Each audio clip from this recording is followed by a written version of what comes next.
Atlanta, one of the strongest guards in NFL history, Steve Hutchinson probably wishes he could just do what he used to do and shove aside the logjam of linemen he's battling in his second straight year as a Pro Football Hall of Fame finalist.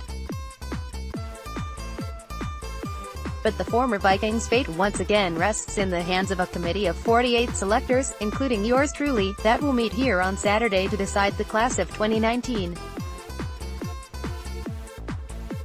He's competing against 14 other modern-era finalists for the maximum number of 5 spots for enshrinement.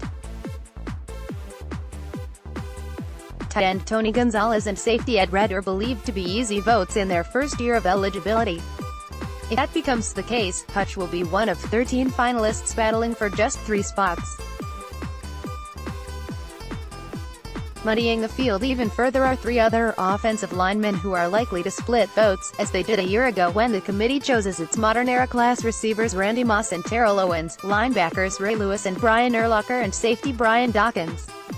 Here is a closer look at lineman Hutchinson, guard Alan Faneca, center Kevin Mawe and tackle Tony Boselli. First team Associated Press All-Pro, Faneca 6, Hutchinson 5, Mawe and Boselli 3. Pro Bowls, Faneca 9, Mawe 8, Hutchinson 7, Boselli 5. Years, games played, Mawe 16 241st, Faneca 13 206, Hutchinson 12 169ths, Boselli 7 91st.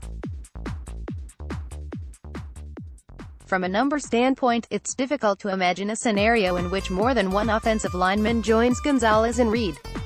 Not when the other 9 finalists include cornerbacks Champ Bailey and Ty Law, safeties Steve Atwater and John Lynch, coaches Tom Flores and Don Coryell, defensive lineman Richard Seymour, receiver Isaac Bruce, and running back Edgerrin James. Bailey, who's in his first year of eligibility, was a 3-time All-Pro with 52 interceptions and 4 touchdowns. Law had 53 interceptions and 7 touchdowns. Seymour also was a 3-time All-Pro. Bruce had 15,208 yards and 91 touchdowns receiving. Flores won 2 Super Bowls. James topped 1,500 yards rushing 4 times en route to 12,246 in his career. And one could go on. Each year, selectors are targeted by organized campaigns launched by supporters of the candidates. None has been more persistent than the one backing Flores, who turns 82 on March 21st and would be the oldest modern-era finalist ever to be selected. Teams that a finalist played or coached for often submit material that is distributed by the Hall of Fame to its selectors ahead of the meeting.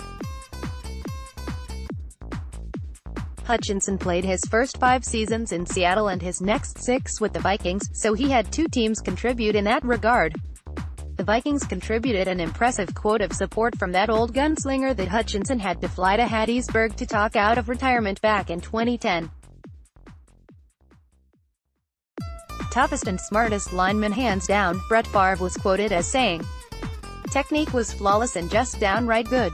Other quotes include former Seahawks coach Mike Holmgren saying, "Just as Walter Jones was the best tackle I ever saw, Steve Hutchinson was the best guard." Former NFL defensive tackle Albert Haynesworth remembered Hutch's sheer strength. "Alan Faneca was strong," he said, "but Hutch was almost crazy strong, unbelievable." Another former NFL defensive tackle, Leroy Glover, compared the strength of Hutchinson's hands to those of Vikings Hall of Fame guard Randall McDaniel. "The only guy who had stronger grippers was Randall McDaniel," Glover said. "If Randall McDaniel got his hands on you, just stop and go back to the huddle."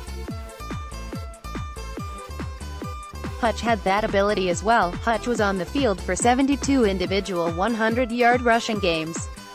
He blocked for Shaun Alexander when he won MVP in 2005 and Adrian Peterson when he ran for an NFL record 296 yards while winning Offensive Rookie of the Year in 2007. He's one of 4 guards on the NFL's team of the 2000s. 2 of them, Will Shields and Larry Allen, are in the Hall of Fame. The other 2, Hutch and Faneca, are still stuck in traffic on their way to Canton. Mark Craig is an NFL and Vikings insider. Twitter, @MarkCraigNFL. Email, mccraig@startribune.com.